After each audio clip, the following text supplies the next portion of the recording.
بسم اللہ الرحمن الرحیم۔ السلام علیکم۔ ہم بستری کے بعد کھانے پینے یا کھانے پکانے اور دودھ پینے والے بچے کو دودھ پلانا کیسا ہے؟ ہم بستری کے بعد ناپاک حالت میں سونا۔ حدیث نبی صلی اللہ علیہ وسلم۔ سوال: ہم بستری کے بعد غسل کرنے میں کتنی تاخیر کر سکتے ہیں؟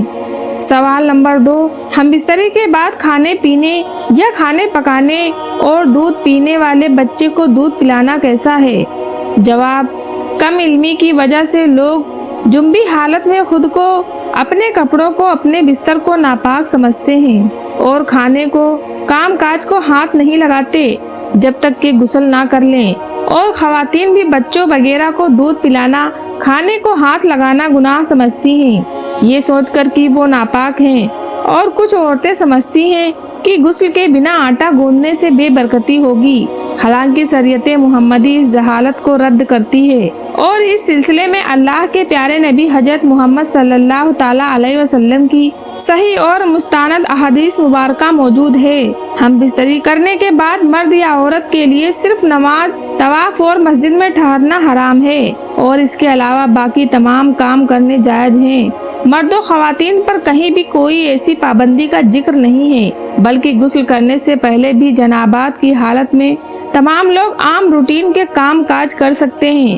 روزہ رکھنے کے لیے سحری کھا سکتے ہیں، کھانا تیار کر سکتے ہیں، یا پھر گھر کے دوسرے کام کاج نپٹانے بھی جائز ہیں، اور اسی طرح ماں بچوں کو دودھ پلا سکتی ہے اور ان کی دیکھ بھال بھی کر سکتی ہے۔ اس کی کئی ایک دلیلیں موجود ہیں۔ حضرت حذیفہ رضی اللہ تعالیٰ عنہ بیان کرتے ہیں کہ نبی کریم صلی اللہ تعالیٰ علیہ وسلم ان سے ملے تو آپ صلی اللہ تعالیٰ علیہ وسلم مصافحہ کے لیے ہاتھ پھیلاتے ہوئے ان کی طرف بڑھے۔ حضرت حذیفہ رضی اللہ تعالیٰ عنہ نے کہا، میں جنبی ہوں۔ اس پر آپ صلی اللہ تعالیٰ علیہ وسلم نے فرمایا، مسلمان نجس ہوتا ہے۔ اسی طرح بخاری شریف کی حدیث نمبر 283 میں ہے، جس میں حضرت ابو ہریرہ رضی اللہ تعالیٰ عنہ فرماتے ہیں کہ ایک دفعہ میں حالت جنابات میں ہونے کی وجہ سے حضور صلی اللہ تعالیٰ علیہ وسلم کے سامنے ہونے کے باوجود بھی ان سے نہ ملا، جس پر حضور اکرم صلی اللہ علیہ وسلم نے فرمایا کہ مسلمان ہرگز ناپاک نہیں ہوتا۔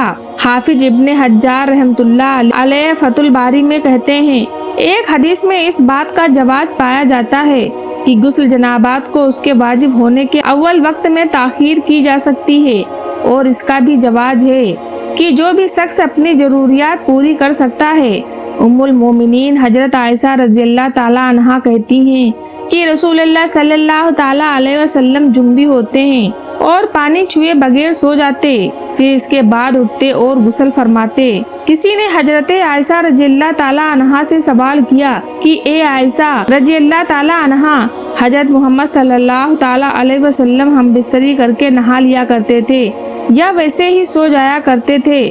حضرت عائشہ رضی اللہ تعالیٰ عنہا فرماتی ہیں کہ نبی کریم صلی اللہ تعالیٰ علیہ وسلم ہم بستری کر کے ویسے ہی سو جایا کرتے تھے۔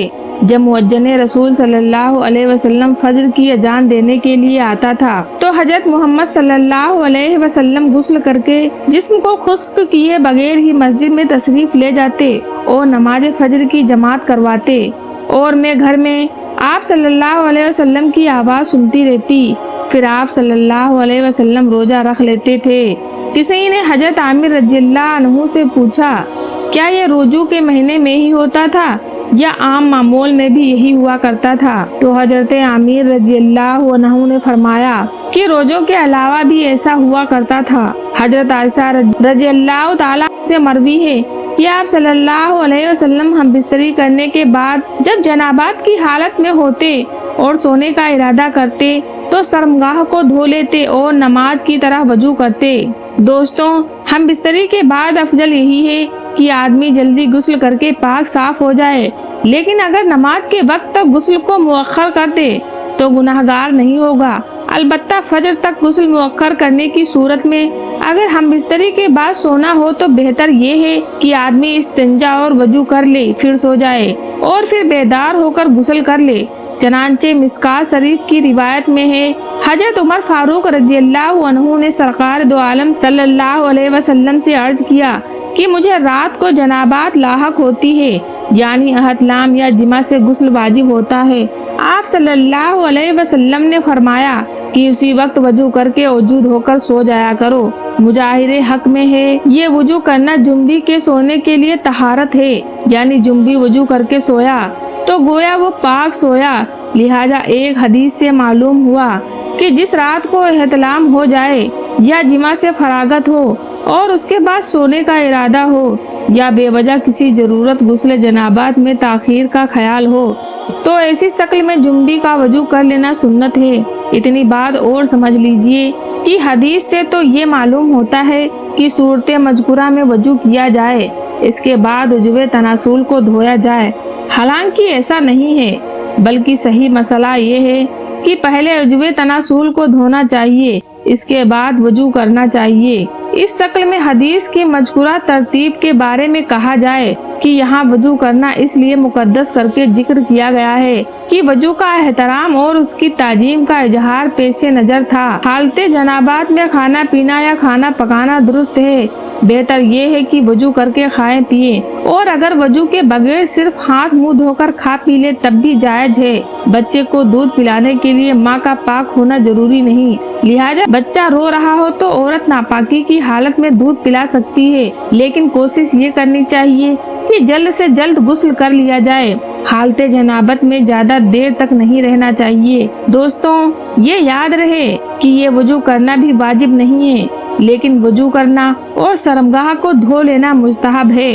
حضرت عائشہ رضی اللہ تعالی عنہا بیان کرتی ہیں کہ نبی کریم صلی اللہ تعالی علیہ وسلم اگر جنبی حالت میں کھانا یا سونا چاہتے تو نماز کے وضو کی طرح وضو کرتے تھے۔ وضو کرنا اس لیے بھی افضل ہے کہ نبی کریم صلی اللہ تعالی علیہ وسلم نے فرمایا، 3 لوگوں کے پاس رحمت کے فرشتے نہیں آتے، نمبر 1 کافر کی لاش، نمبر 2 خوشبو لگانے والا، نمبر 3 جنبی شخص جب تک وہ وضو نہ کر لے۔